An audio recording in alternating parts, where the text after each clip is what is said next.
Charlottesville. We all saw what happened. The tiki torches, the marching, the screaming faces of white supremacists. It shocked the nation, but it shouldn't have.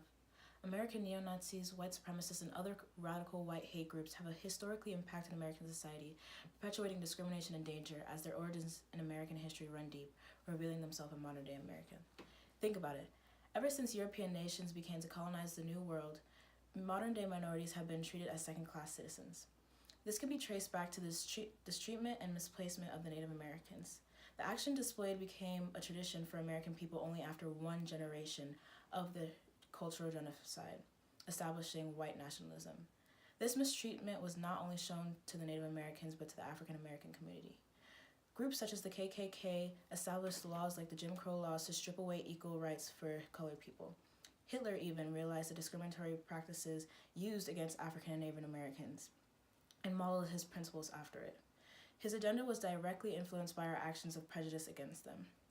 The concept of Hitler's beliefs was not hard for some Americans to brush off as a part of them, as Nazi values were not officially condemned. The ideas of neo-Nazis, white supremacists, and white nationalism are so well preserved in our society because we enabled those very principles. It's not like the only tie to history is the philosophy of discrimination, but the actions of discrimination.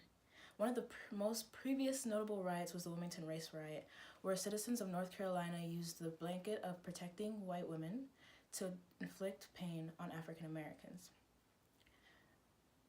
Just like the Wilmington Race Riot, the motives of Charlottesville was a cover-up. They did not, just like the Wilmington Race Riot used the protection of white women, they used the removal of the Robert E. Lee statue, yet they chanted racist bigotry while performing countless acts of violence. It should not come as a shock to what transpired at Charlottesville because Charlottesville is not an anomaly. It is not a flashpoint. It is a symptom of a greater moral malady affecting our nation.